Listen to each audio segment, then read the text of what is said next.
네, 어디쯤 가고 있을까? YTN 라디오 한낮의 대표 시사 프로그램을 지향하고 있는 이 프로그램의 주요 프로그램 중에 하나입니다. 왜냐하면요, 사건들 그냥 제목만 보고 현상만 보는 게 아니라 도대체 이 사건 시작과 끝이 어떻게 되어가는지를 한눈에 조망해 볼 수 있는 뭐랄까요? 전망대 프로그램과 비슷하겠군요. 이 코너에 가장 잘 어울리시는 분 오늘 저희가 특별히 스튜디오에 모셨습니다. 프로파일러 배상훈 교수님 모셨습니다. 안녕하십니까? 안녕하세요. 배상훈입니다. 네, 배상훈 프로파일러와 함께 오늘 자세히 알아볼 소식은요. 채널 A 전 기자가 취재원 강요 미수 사건 관련해서 언론에 올랐었죠. 검찰이 이 사건에 연루된 한동훈 검사장을 불기소 처분했습니다. 증거가 없어 무혐의 처분한다라고 하면서 이 아이폰 비밀번호를 약 2년 가까이 풀지 못한 게 이유다 이런 설명을 했는데요. 이 사건이 어떻게 시작됐고 왜 이렇게 마무리되어 가고 있는지 좀 알아봐야 할 것 같습니다. 자, 먼저 이 사건 관련해서 첫 고발이 이루어진 게 벌써 2년 전이네요. 예. 민주언론 시민연합 민원연에서 강요 미수 혐의로 한동훈 검사장을 고발한 것이죠. 네. 2020년 4월에 했으니까 네. 벌써 2년이 훨씬 넘었네요. 예. 그러니까 조금 안 됐죠. 2년 정도 됐는데 지금 이제 결론이 나온 겁니다. 네, 강요 미수 혐의로 민원연이 고발했다고 합니다. 강요 미수는 그러니까 어떤 건가요? 예, 강요죄는 이 미수죄도 처벌을 하고요. 네. 강요죄라고 하는 것은 이제 폭행, 협박 같은 걸로 의무 없는 일을 하게 하는 거죠. 네. 법정형은 5년에서 3천만 원 미만. 네. 그리고 이제 집단의 위력이라든가 아니면 흉기 같은 걸 이용했을 경우는 네. 2배가 됩니다. 예. 검사 10년에서 뭐 5천만 원 미만이 되겠죠. 검사장과 뭐 언론사 기자니까 힘으로 하기 싫은 일을 억지로 하게끔 했다라는 개념처럼 이해할 수 있겠는데 사건 개요를 좀 쭉 한번 봐야 될 것 같습니다. 이 두 사람의 강요 미수 어떤 내용인지 한번 설명해 주시죠. 여기 관련된 사람이 많이 들어보셨을 겁니다. 네. 채널A 기자 전 기자 이동재 씨가 네. 이제 관련이 돼 있고요. 그 다음에 이제 신라젠이라고 하는 뭐 그 업체의 네. 이철이라고 하는 뭐 그 관련된 사람입니다. 네. 거기에 이제 제보자 G 씨라고 하는 X라고 그렇죠. 하더라고요. 제보자 X였는데 이제 지모 씨로 지금 네, 뭐 알려지고 같은데 있죠. 네, X로 통칭하겠습니다. 네. 이게 관련된 사람이 좀 많지만은 네. 뭐 이제 혐의는 이겁니다. 한동훈 검사장의 위세를 믿고 네. 이동재 기자가 제보자 X한테 일종의 뭐라고 하나요? 협상을 한 거죠. 네. 이철이라는 사람한테 이걸 전달해 달라. 네. 뭘 전달해내냐면 내가 한동훈이라는 사람의 뒷배가 있으니까 네. 무엇인가를 좀 나한테 정보를 가져오면은 네. 당신을 좀 좋게 봐줄 수 있게 한동훈한테 뭘 좀 해주겠다. 네. 라고 하는 겁니다. 그러니까 직접적으로 한동훈과 이철이 연결된 거 아니고 네. 한동훈과 말하자면 제보자 X가 연결된 것도 아니고 네. 이동재라는 사람이 제보자 X와 여러 가지 네. 통화라는 이런 걸 통해서 지금 혐의되고 있는 사항을 얘기를 한 겁니다. 네. 근데 문제는 이제 지금 이 사항이 실제 존재했느냐. 네. 존재했어도 실제로 그것이 불법이냐. 네. 아니면 기자의 윤리에 위반되느냐. 네. 이게 잘 다르거든요. 왜냐하면 기자는 사실 무혐의 처분되지 않아요. 그렇죠. 그러니까 이게 다소 도덕적으로 네. 문제가 되더라도 법적으로는 문제가 없을 수도 있는 거고요. 네. 법적으로 문제가 있다 하더라도 증거가 없다면 이건 처벌할 수 없거든요. 네. 그러니까 몇 가지 단계가 다 있는데 네. 이동재 기자는 지금 1심에서는 무죄가 됐고요. 네. 2심 중이고 네. 지금 나온 한동훈 검사장의 것은 검찰 단계에서 무혐의 처리된 겁니다. 기소가 된 게 네. 아니죠. 이거 한동훈 검사장을 재판정으로 즉 재판으로 불러내지는 못하게 된 못한 거죠. 왜냐하면은 이 그 강요 미수죄는 무엇인가를 같이 한 거지 않습니까? 네. 그런 이동재 기자와 한동훈 전 검사장이 무엇인가를 이제 공모해서 무엇인가를 했다라고 하면은 네. 둘 다 범인이 돼야 되는 거죠. 그렇죠. 그렇죠. 근데 네. 이동재 기자가 무죄가 나왔습니다. 네네. 그리고 한동훈 검사장은 뒤에 말씀하시겠지만 휴대폰을 풀지 못해 갖고 그렇죠. 증거가 없습니다. 네. 그럼 당연하게도 이동재 기자도 네. 무죄가 나올 수밖에 없는 겁니다. 핵심 증거가 결국 그렇죠. 밝혀지지 않는 그냥 상황이네요. 둘이니까. 네. 자, 이철 전 벨리인베스트 코리아 대표가 사실은 그러면 검사장이 내 뒤에 있어라는 말에 움찔할 수밖에 없는 상황에 처해 있었나요? 뭐 재판 중이거나 구속 수감 중이거나 뭐 이런 여러 가지 어려운 상황이었나요? 그렇죠. 이게 구치소에 있었죠. 아, 네. 근데 그것도 좀 논란이 됩니다. 왜냐하면 지금 판결문에 뭐 이동재 기자의 판결문 자체도 이철이라는 사람이 그거 갖고 움찔을 거렸겠느냐. 네. 움찔했을 수도 있다. 그러니까 그렇죠. 그게 좀 사실은 법적인 판단이 좀 달라질 수 있는 거죠. 네. 왜냐하면은 직접 한동훈이라는 사람이 이철이라는 사람한테 앞에 와서 뭐라고 한 것도 아닌데 네.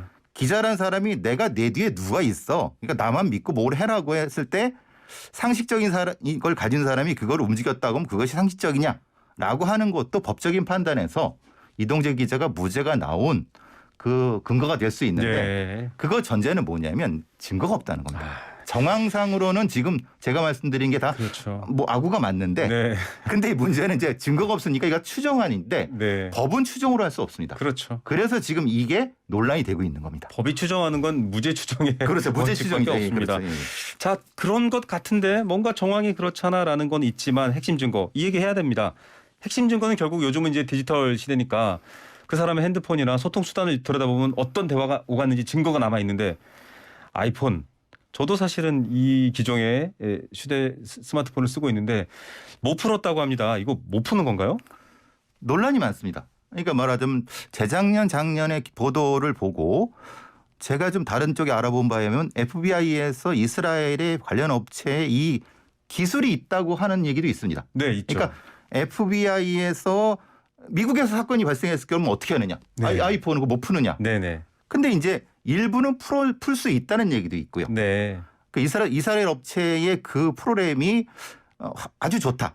근데 어떤 경우는 제한적이다. 그래서 작년쯤에 그 업체의 그 프로그램을 우리 검찰이 도입한다라는 얘기가 좀 나왔습니다. 네. 그래서 기다려보면 나올 것이라고 했지만 사실은 못 풀었다고 하면은 지금 이제 발표한 상으로는 못 풀었다고 하는데 네. 어떻게 해서 어떤 과정을 못 풀었는지는 모르겠습니다. 제가 예. 아는 한도에서는 풀 수도 있었을 거라는 생각도 합니다. 어느 배상훈 프로파일러께서 풀 수도 있지 않았을까라는 말에 또 많은 분들이 이런 말들을 그래서 올리세요. 저 유튜브로 이기수님 증거가 있는데 이건 확인을 못하는 문제인 거지 증거가 없는 건 아니지 않느냐 지금 이렇게 또 항변하시는 분들도 있거든요. 근데 그 증거가 뭔지를 모르지 않습니까? 그렇죠. 확인을 해야 됩니다. 예. 그러니까 법이라는 것은 직접 그것을 제시하고 확인을 해야 되는 건데 저기 뭐가 있지만은 그게 뭔지 모른다. 그러니까 저 사람이 유죄다는 못한다는 거죠. 그 살인 사건 관련된 영화나 범죄 관련 얘기를 들어보면 이 살해 도구를 못 찾으면 굉장히 이 재판이라든지 이 사람이 정말로 살해한 게 맞는데 살해 도구를 못 찾았다. 사체, 살해 네. 도구 다 그러니까요. 마찬가지고 그리고 살해 일시 특정도 마찬가지입니다. 맞습니다. 네. 법이라는 건 죄를 있다라고 나라가 법으로 밝히기 위해서는 명확한 증거가 있어야 되기 때문에 증거 중심주의여서 그렇습니다. 자, 저도 이 프로파일러님 얘기한 거 사실 기억나는 게 과거에는 이 기종의 전화기가 4자릿수 비밀번호였습니다. 그래서 비슷한 전화기를 수백 대 복사를 해놓고 끊임없이 비밀번호 풀기를 시도하면 열 수 있었다였는데 지금 이제 저도 쓰지만 6자리로 바뀌었어요. 그렇죠. 그래서 좀 어려운 측면이 있다라는 것도 있고 좀 궁금한데 이거는 저기 질문이 없는 내용이어서 프로파일님 요즘은 다 생체 인식하잖아요. 지문, 얼굴 이런 경우에는 좀 법적으로 이를테면 압수수색이라고 한다면 뭐 문을 안 열어준다고 증거를 찾으러 안 들어가지는 않지 않습니까? 문을 열고 들어가는데 강제로 똑같이 그분 앞에 가서 얼굴을 대십시오 이래서 그렇게는 못할까요? 그러면은 이제 강제로 눈을 열거나 손가락에 지문을 이렇게 뭐 손을 꺾거나 하는데 이것은 이제 유형력을 행사할 때 이 네. 부분은 그러니까 이제 기억에 너 기억에 있잖아 비밀번호 내놔봐. 어떻게 내놓을 수가 있죠? 네. 고문을 하나요? 그러니까 현대 범죄권 안 되거든요. 맞아요. 그래서 이제 이 문제가 생긴 겁니다.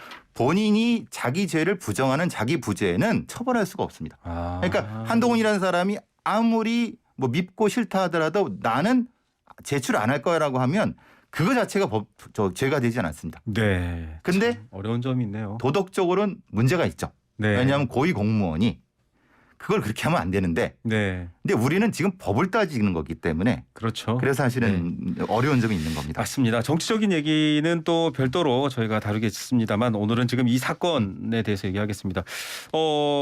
배상훈 프로파일러님께서도 사실은 수사 경험이 많으시잖아요. 이 휴대전화 포렌식이 사실은 요즘은 굉장히 많이 등장합니다. 여러 사건, 여러 범죄에 다 등장하는데 많은 분들이 생각하지만 그거 열어보면 정말 어느 정도의 정보가 있길래 이렇게 얘기하지? 그런 생각들 하세요. 거의 지값이라는 것이 위치값이 다 저장돼 있습니다. 이 사람 어디 있었는지. 예. 네. 그리고 그것과 연동된 일종의 보시면 동기화라는 것이 있을 겁니다. 맞아요. 그렇죠? 네네. 컴퓨터에 백업 보면 같은 것도 할 수 있고. 백업 되니까 네. 본인의 노트북이라든가 다른 기기에 자신의 휴대폰에 어떤 정보가 동기화돼 갖고 이런 부분이 있죠. 네네. 그럼 그 정보까지 다 들어올 수 있다는 거예요. 와. 그러니까 왜냐하면 네. 동시에 복사가 되기 그렇죠. 때문에 그리고 여기에는 다른 사람의 정보도 들어올 수 있습니다. 네. 그러니까 내가 아는 다른 사람의 뭐 하다못해 전화번호라든가 그 이상의 위치값 같은 거라든가 이런 것도 거기 있기 때문에 사실은 예를 들면 어떤 고위 공직자가 이것을 뭐 그래 내 마음대로 내 거 해라고 하지만 거기에 관련된 많은 사람들의 정보가 다 나갈 수 있습니다. 와. 그래서 이게 별건 수사 문제가 있고 그렇게 되겠네요. 예, 예. 사실은 그럼, 예. 당신이 A와 나눈 대화만 우리가 보겠어라고 하지만 열어보면 다른 것도 다 잡히니까. 그걸 어떻게 요거만 보겠습니까? 네. 우리가 섹터만 본다고 하지만은 아직까지 전 세계 어디도 디지털 포렌식에서 그 섹터만 볼 수 있는 방법은 없습니다. 그냥 네. 보다 보면 옆까지 보는 거예요. 그리고 뭐 일반인들도 사실 굉장히 어떤 뭔가 오해를 사거나 사건에 연루돼서 당신 휴대폰 좀 우리가 이미 제출받아서 보겠습니다라고 할 때 덥석 주면은 그 사건 관련 정보가 아닌 것들도 다 보실 수 있는 거잖아요. 그렇죠. 그거는 엄격하게 변호사 입회하에서 네. 법원의 영장이 집행되는 것을 보호를 눈으로 보셔야 됩니다. 네, 이거 보호 괜히 장치가 있군요. 엉뚱한 건데 본인은 문제가 안 될 수 있지만 네. 나와 관련된 다른 사람이 그렇죠. 피해를 볼 수 있습니다. 네, 그러니까 맞습니다. 이거는 이 사건과 무관하게 네. 디지털 정보의 보호는 본인이 지키셔야 됩니다. 네. 뭐 그렇습니다. 연인 간에 주고받은 이야기나 사진 같은 게 있을 수도 있고요. 참 여러 가지 좀 세부적인 다른 사항까지 저희가 참고로 한번 들어봤습니다. 자, 그러면 지금 뭐 당시에 또 정부나 정치권에서의 검찰개혁 목소리가 컸기 때문에 유독 관심이 더 커진 사건이고 현직 검사장과 현직 기자가 어떤 이를테면은 이 여권의 주요 인사에 대한 정보를 압력하면서 강요하면서 뭔가 만들어진 강요 미수입니다만 그런 사건이어서 더 컸습니다만 그래서 사실 너무 이게 이제 지금 현 국민의힘 쪽에서는 정권 눈치 보다가 이제서야 무혐의라고 하느냐 또 지금 더불어민주당 쪽에서는 포렌식 너무 아쉽다. 오늘 박범계 장관도 그 얘기 하셨더라고요. 그러면서 이거 검찰 대통령이 되니까 눈치 보고 무혐의냐. 왜냐하면 결국 이걸 확인 못했기 때문이거든요. 휴대전화를. 이거 외에는 이런 유의 사건들 강요 미수 사건들 확인할 방법 없나요? 아닙니다. 그렇지 않습니다. 네. 그래서 이 부분 때문에 저는 아쉬운 거는 네. 휴대폰을 못 봤다고 해서 그것을 못 보느냐. 아니 그렇지는 않습니다. 왜냐하면 제가 아까 말씀드린 것처럼 이분들과 통화했거나 연동돼 있는 다른 쪽을 압수수색을 했다고 하면은 네. 아까 제가 말씀드렸습니까? 한동훈 검사장이 휴대폰만 가지고 있는 게 아니라 그것이 다른 쪽과 기계가 연동돼 있다고 하면 그런 부분들을 광범위하게 압수수색을 했어야죠. 네. 근데 문제는 그거죠. 한동훈 검사장과 연결돼 있는 분들도 대부분 검사일 것이고 네. 그러면은 그분들도 똑같이 그렇게 했다고 하면 사실은 어려울 수 있죠. 네. 그러니까 방법은 없었던 건 아닙니다. 네. 그래서 이제 문제 제기되는 게 검찰의 수사 의지가 있었느냐. 네. 근데 이 의지도 문제는 뭐냐. 수사심의위원회에서 하지 말라고 했다고 하면은 지금의 수사진들이 그걸 할 수 있었겠느냐. 네. 그러니까 저는 이것은 과학적 방법의 문제는 아니고 네. 방법은 있었는데 다른 어떤 것들에 대한 부분은 제가 말씀드릴 수는 없지만은 사실은 좀 어려움이 있었을 거라는 추정을 할 수 있습니다. 네, 뭐 배상훈 프로파일러께서는 범죄에서 보이지 않는 부분까지 보는 그런 전문가로서 또 우리나라에서 활약하고 계신데요. 찾으려면 찾지 않았겠느냐 이 말에 다 압축되어 있는 것 같습니다. 사실은 뭐 그런 경우도 있어요. 그 휴대전화를 이제 새로 바꾸게 되면 기존에 있던 휴대전화 정보를 백업해야 되는데 귀찮아서 이렇게 업체 맡기는 분들도 있잖아요. 저는 사실 개인정보가 걱정돼서 제가 직접 하는 편인데. 그런 것들도 좀 뒤져보면 사실 뭔가 나올 수 있고 사실은 그런 게 있죠. 보통 수리점에 맡기거나 아니면 수리센터에 맡기게 하면 본인들의 면피를 위해서라도 백업하는 경우가 많습니다. 본인들은 그 얘기를 안 하겠지만 이거 건드렸어요? 제 사진 맞잖아요? 예. 라고 할 때 그렇지 않다라는 걸 보여주기 위해서라도. 물론 센터에서는 제 말을 아마 부정할 겁니다만 네.